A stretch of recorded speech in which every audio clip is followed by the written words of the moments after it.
हिंदू जन जागृति समिति के पदाधिकारियों के साथ शिवसेना शिंदे गुट के विधायकों ने मुख्यमंत्री एकनाथ शिंदे से की महाराष्ट्र में हलाल उत्पादों पर बैन लगाने की मांग।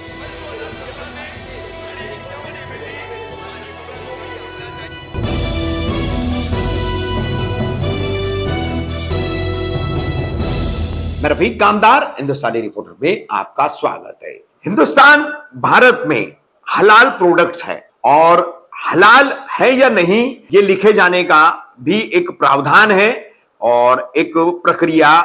सरकारी विभागों द्वारा की जाती है। हलाल सर्टिफिकेशन, तो हलाल सर्टिफाई जो चीजें हैं वो मुस्लिम समाज द्वारा ली जाती है, खाई जाती है, इस्तेमाल की जाती है।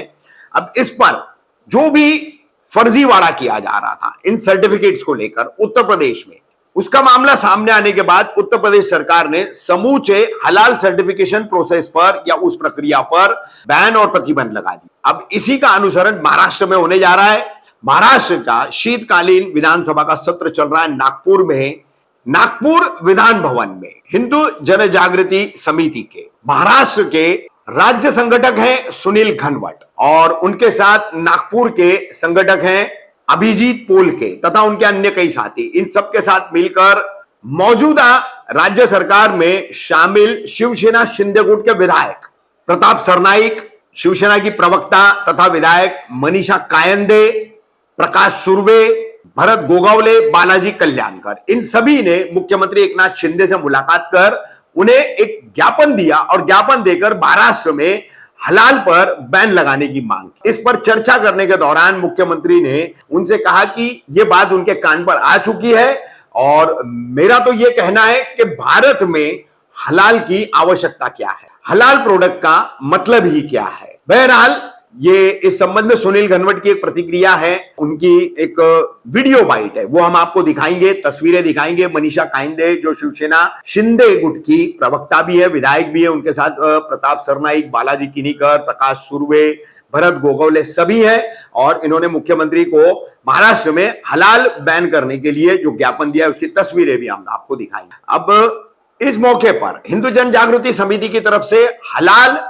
और जिहाद ये किताब भी मनीषा कायंदे को भेंट दी गई, क्योंकि हिंदू जन जागृति समिति और उनके जैसे जितने भी हिंदुत्ववादी कट्टर संगठन है उन सबका आरोप है कि हलाल से कमाया जाने वाला पैसा वो आतंकी गतिविधियों में इस्तेमाल होता है। इसका संबंध उन्होंने जमीयतुल उलमा से भी जोड़ा है। जमीयतुल उलमा हिंद और जमीयतुल उलमा हिंद की जो महाराष्ट्र की शाख है जो हलाल सर्टिफिकेशन के लिए ऑथोराइज की गई है सरकारों की तरफ से, तो उस संगठन पर भी आरोप लगाया गया कि इन्होंने अब तक इसी पैसे का इस्तेमाल करके जेलों में बंद 700 ऐसे लोग जिनका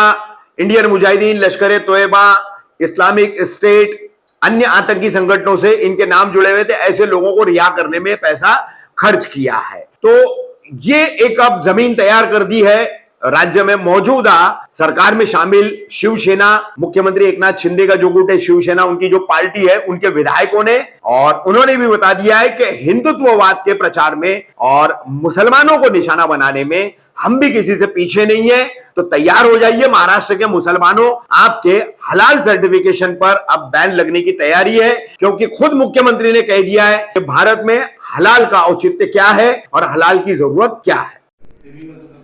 नमस्कार, मैं सुनील घनवट, हिंदू जन जागृति समिति महाराष्ट्र एवं छत्तीसगढ़ से हूँ। आज हिंदू जन जागृति समिति की ओर से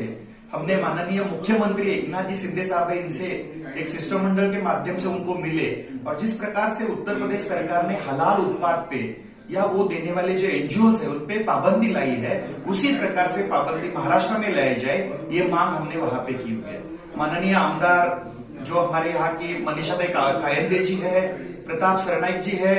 भरत सिंह गोगावले जी है, बालाजी कल्याणकर जी है, ऐसे माननीय विधायक जो है उन्होंने भी ये मांग इस शिष्टमंडल के माध्यम से माननीय मुख्यमंत्री जी को की हुई है। उन्होंने ये विषय, सीएम साहब ने ये विषय बड़ी गंभीरता से लेके इसके बारे में जो सचिव है उनको इसकी जांच करने के आदेश दिए हुए हैं और हलाल सर्टिफिकेशन की महाराष्ट्र में, हमारे देश में क्या आवश्यकता है, ये प्रश्न भी उन्होंने वहां उपस्थित किया है। और जिस प्रकार से उत्तर प्रदेश सरकार ने वहां पे हलाल उत्पादों पे बैन लाया हुआ है, उसी प्रकार से यहाँ पे भी बैन लाया जाए, ये मांग हमारे शिष्टमंडल की ओर से की हुई है। और यही मुद्दा अभी आने वाले जो चालू